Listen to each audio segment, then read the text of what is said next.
मैं महामंडलेश्वर यमाई ममता नंदगिरी। मैं इस पोस्ट से मैं इस्तीफा दे रही हूं। आज किन्नर अखाड़े या दोनों अखाड़ों में बीच में जो मुझे लेके महामंडलेश्वर की उपाधि घोषित करने के बीच में जो प्रॉब्लम्स हो रही है, मैं एक साध्वी थी 25 साल से और मैं साध्वी ही रहूंगी। ये महामंडलेश्वर की जो मुझे एक सम्मान मुझे दिया गया था, तो वो एक प्रकार का वो सम्मान होता है जिसने 25 साल स्विमिंग किया हो, उसको महामंडलेश्वर ये कहना कि आज के बाद तुम उस स्विमिंग का जो बच्चे आएंगे उनको तुम ज्ञान देती देती जाना, इसलिए वो पदवी होती है।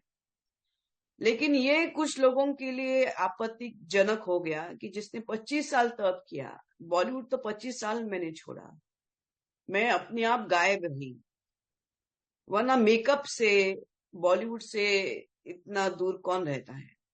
और मेरे काफी चीजों को लेके लोगों की प्रतिक्रिया है कि मैं ये क्यों करती हूँ, वो क्यों करती हूँ। नारायण तो सब संपन्न है, वो सब प्रकार के आभूषण पहन के धारण करके महायोगी है, भगवान है। उस कोई देवी देवता आप देखोगे किसी प्रकार के श्रृंगार से कम नहीं, और मेरे सामने सब आए, सब इसी श्रृंगार में आ गए थे। मैंने देखा कि मेरे महामंडलेश्वर होने से काफी लोगों को आपत्ति हो गई, चाहे वो शंकराचार्य हो, कौन हो। और कोई कहता है, एक शंकराचार्य ने कहा है कि मुझे ये ये जो किन्नर अखाड़े उसके बीच में बेचारी ममता फंस गई। मैं अब ये सब चीजों को देख के ये कहती हूँ कि मेरे जो गुरु है, जिनके जिनके सानिध्य में मैंने 25 साल घोर तपस्या, उग्र तपस्या की है, उनका नाम है श्री चैतन्य गगनगिरी महाराज। वो सिद्ध महापुरुष थे, उनकी बराबरी में तो मुझे कोई दिखता भी नहीं है। सब अहंकारस्पद लोग हैं, झगड़ रहे एक दूसरे से। मेरे गुरु तो काफी ऊंचे हैं और उनके सानिध्य में मैंने 25 साल तप किया है। मुझे किधर किसी कैलाश में जाने की जरूरत नहीं, मुझे किसी मानस सरोवर या हिमालय में जाने की जरूरत नहीं। सब ब्रह्मांड मेरे सामने है। 25 साल से उनकी मैंने घोर तपस्या की है। लेकिन आज मेरे महामंडलेश्वर होने से जिन जिन को आपत्ति है, हो गई है, जिसकी वजह से ये सब हिमांगी विमांगी है, मैं उनके बारे में कम बोलूं तो बेहतर रहेगा। इनको ब्रह्म विद्या, इनको किसी चीज से कोई लेना देना नहीं, उनको मालूम ही नहीं वो चीज क्या होती है। तो उनके बारे में अभी मैं कुछ बीच में बोलना नहीं चाहती।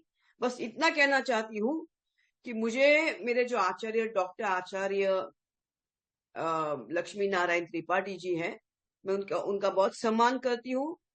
और जहां तक मेरे पैसे की लेन देन की बात है, जब मुझे 2 लाख मांगे गए थे, मेरे सामने 3-4 महामंडलेश्वर थे, मेरे सामने 3-4 जगत गुरु थे उसी रूम के अंदर, और मैंने कहा मेरे पास 2 लाख नहीं। तब जाके वहां पे जो बैठी हुई जय अंबागिरी महामंडलेश्वर है, उन्होंने उनके जेब से 2 लाख देके लक्ष्मी नारायण त्रिपाठी जी को दिया था। लेकिन इसके ऊपर है कि मैंने 4 करोड़ दिए, 3 करोड़ दिए, 2 करोड़। ज्ञान, ये पैसा कोई ज्ञान से नहीं होता है, ये घोर तपस्या और ध्यान से होता है। और मैं, जैसे मैंने कहा कि मैंने कुछ नहीं किया, ये सब वहां चंडी है जिसकी मैंने आराधना 25 साल से की है। और अभी वही शायद मुझे संकेत दे रही कि मुझे ये सब चीजों से बाहर निकलना चाहिए।